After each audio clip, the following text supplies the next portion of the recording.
Hello guys, amahoro y'Imana akomeze abane namwe. Uyu munsi tugiye kurebera hamwe ibimenyetso 10. Ibimenyetso 10 bishobora kukwereka ko uwo muri kumwe mu rukundo cyangwa se uwo mukundana agukunda bya nyabyo. Muri iki gihe tugezemo biragoye kwizera umuntu cyangwa se kumenya neza niba koko agukunda by'ukuri. Ariko niba muri bimenyetso 10 ngiye kubabwira nta bimenyetso byibura 5 birimo abasha kukwereka, menya ko uwo muntu ari kure yawe mu rukundo. Tugiye kurebera hamwe ibimenyetso 10. Mu by'ukuri si ibimenyetso 10 gusa, ni byinshi bishobora kukwereka ko agukunda bya nyabyo, ariko ngiye kukubwira ibimenyetso 10 simusiga bizakwereka ko uwo muri kumwe mu rukundo agukunda kandi yifuza ko mwazabana ubuzima bwe bwose. Dore rero ibimenyetso 10 bigaragaza ko uwo mukundana agukunda by'ukuri kandi yifuza kubana nawe. Mu rukundo kubonera gihamya uwo mukundana ko akwiyumvamo byimazeyo kandi yifuza ubuzima bwe bwose ari kumwe nawe ni ibintu bigoranye. Tugiye kurebera hamwe rero ibimenyetso 10 bifatika bigaragara bishobora kukugaragariza ko uwo muntu agukunda bya nyabyo. Tudatinze rero reka dutangire turebere hamwe ikimenyetso cya mbere. Ikimenyetso cya mbere, uwo mukundana cyangwa se uwo mubana akwitaho byimbitse. Umuntu ugukunda by'ukuri akwitaho mu buryo bugaragara kandi burenze amagambo. Ibikorwa bikaba byinshi, amagambo akaba make. Ntabwo ari ukuvuga ngo ndagukunda gusa, ndagukunda ugahora mu magambo, nta bikorwa umugaragariza ngo koko abone ko umukunda bya nyabyo. Umuntu ugukunda by'ukuri yibanda ku byishimo byawe, ubuzima bwawe ndetse n'ibikugora byose akaba abizi, akaba yanabigufashamo. Umuntu ugukunda kandi by'ukuri aba yiteguye kumva ibibazo byawe byose no kugufasha kubishakira igisubizo. Icyo ni ikimenyetso cya mbere kizakwereka ko umuntu muri kumwe cyangwa se umuntu mukundana agukunda bya nyabyo kandi agukunda by'ukuri. Umuntu ugukunda by'ukuri niyo mwaba mutari kumwe azibwiriza, aguhamagare, akubaze uko wiriwe, akubaze uko wiyumva, uko umeze, amakuru yawe ayakurikirane umunsi ku munsi. Ntazaguhamagara kuko abitegetswe, ahubwo azaguhamagara kubera bimujemo, kubera gukumbuye, kubera agutekereje. Kandi umuntu ugukunda by'ukuri ahora agukumbura, niyo mwaba muri kumwe aba agukumbuye, kuko iyo urukumbuzi rushize ubwo n'urukundo ruba rushize. Umuntu ukunda uhora umukumbuye, uhora umwiyumvamo, umufitiye ibyiyumviro. Reka turebe noneho ikimenyetso cya kangahe? Cya kabiri. Ikimenyetso cya kabiri, umuntu ugukunda akubaha mu buryo bwose. Umuntu ugukunda akubaha mu buryo bwose, akakubahira uko uri, uko ureshya, uko utekereza, ndetse ne mu bihe bibi n'ibyiza arakubaha, agakomeza kugukunda.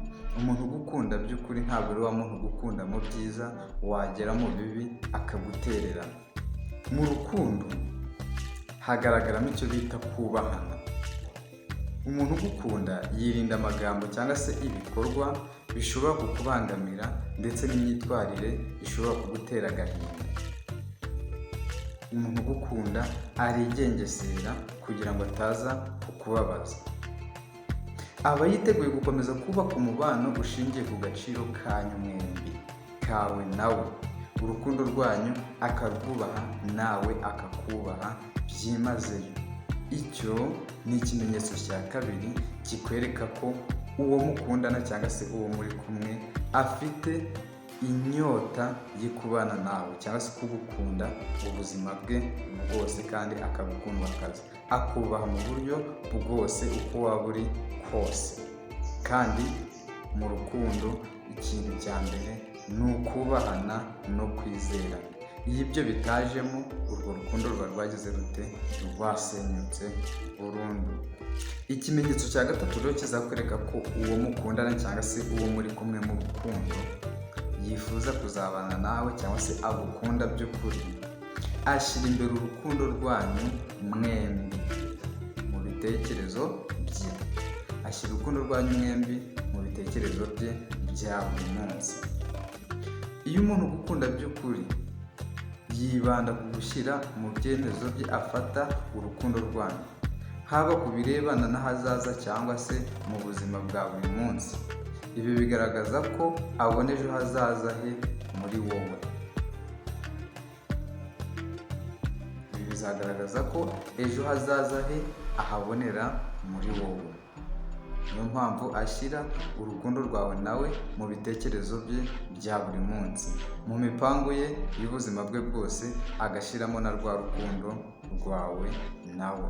Aha ngaha turasanga mu rugero, niba umuntu agukunda by'ukuri, ni hahandi azajya gukora ikintu akabanza akakugisha inama, akakubaza niba ibintu agiye gukora ushobora kubishyigikira cyangwa se ukamugira inama.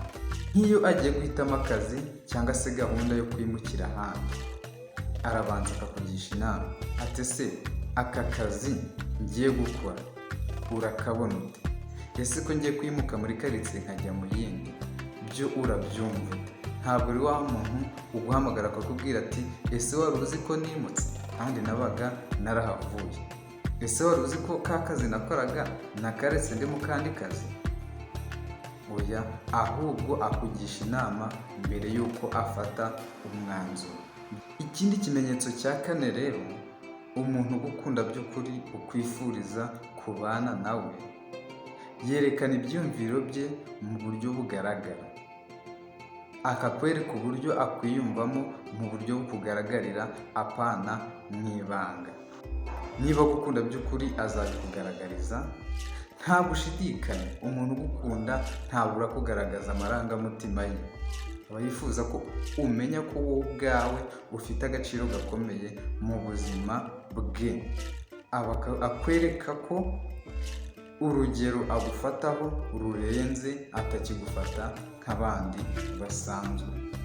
Akunda kuvuga amagambo menshi nka ndagukunda, uri uw'agaciro, cyangwa se ntacyo cyangwa se ntawe nzagusimbuza mu buzima bwe.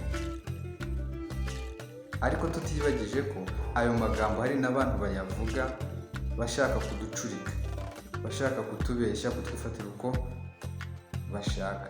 Ariko nk'umuntu ushishoza, nk'umuntu uzi urukundo icyo ari cyo, nk'umuntu uzi icyo ushaka, nawe ugomba gushishoza ukareba niba koko ayo magambo akubwira ajyanye n'ibikorwa agukorera. Umuntu ugukunda si wa muntu uzafata igihe cye akagihugira mu bindi wowe akakwibagirwa.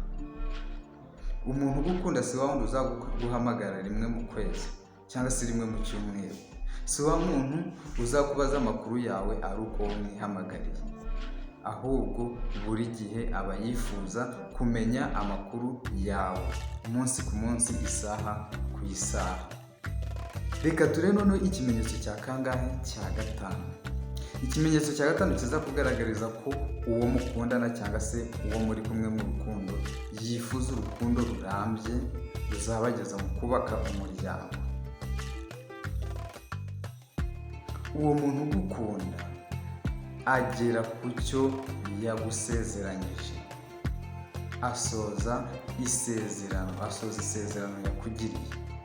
Niba agusezeranyije ikintu agombe agikore, apana wa muntu urakubwira ikintu ukazagitegereza ukakibura. Niba agusezeranyije ikintu runaka agomba gukora uko ashoboye akakibona, kugira ngo yubake icyizere mu rukundo rwanyu. Kuko iyo agusezeranyije ikintu kikamunanira bikarangira ntacyo akoze, icyo gihe cya cyizere wamugiriraga gihita kigira gite? Kigabanuka kikajya hasi.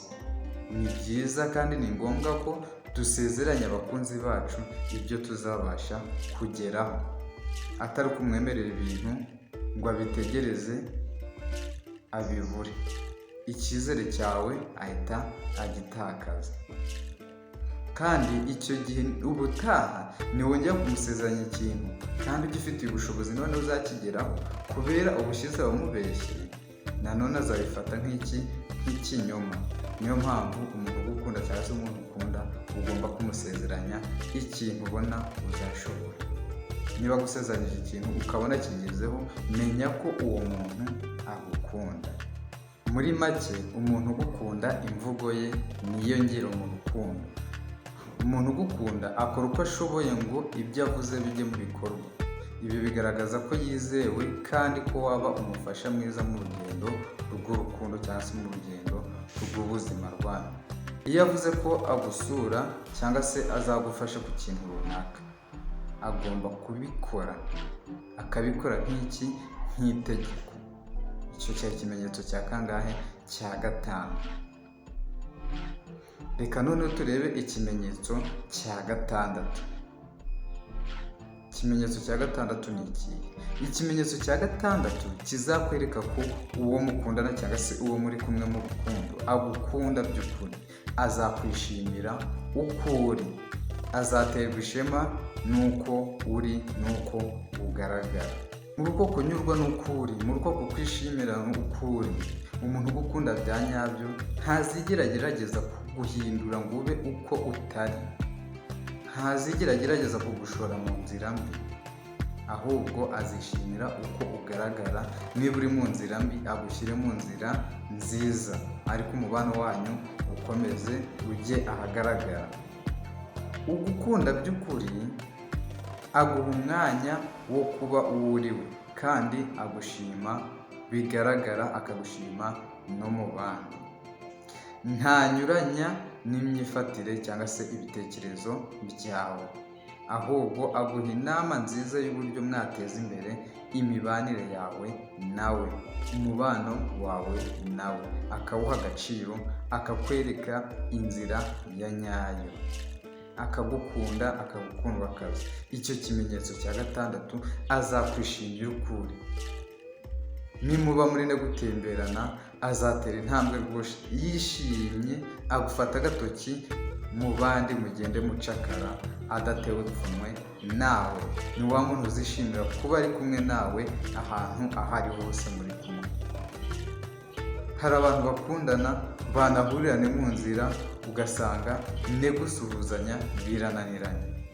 Aho nta rukundo ruba rurimo, kuko umuntu ukwishisha akavuga ati umuntu urambona ndi gusuhuzanya n'uyu muntu aragira ngo iki. Aho nta rukundo ruba rurimo.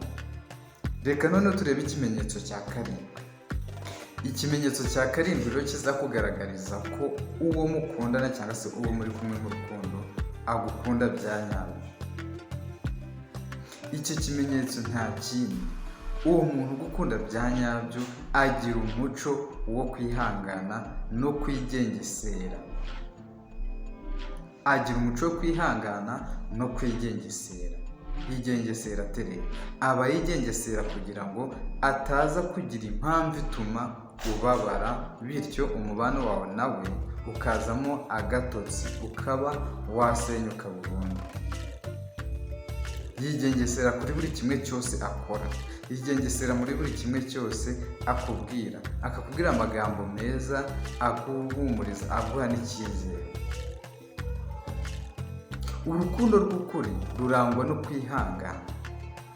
Iyo umuntu atagira umuco wo kwihangana rero, rwa rukundo narwo ruramunanira, ntabwo ruba ari urukundo rwa nyarwo. Niba mugize agakosa mupfa, nta mpamvu yo gukomeza ibintu, nta mpamvu yo kurakarana, oya, ahubwo kwihangana nibyo bya mbere, no kwigengesera kugira ngo ibyo bintu byabashe kuba hagati yawe nawe bitazongera, ndetse muhite mubisiba bimere nk'ibitigeze bibaho. Umuntu ugukunda by'ukuri kandi nanone amenya gucisha make, ntabe igifura, ahubwo akishimira kuba byibura akundana nawe, aziranye nawe, kuko ubusobanuye byinshi mu buzima bwe. Kandi ahora ashaka uburyo bwo gukemura ibibazo aho kugira ngo byiyongere. Ngira n'ikibazo agashaka uburyo bwo kugikemura bitabaye ibintu birebire. Umuntu gukunda by'ukuri ibyo bintu azabigendera, azagira umuco wo kwihangana no kwigengesera kugira adakomeza kukubabaza.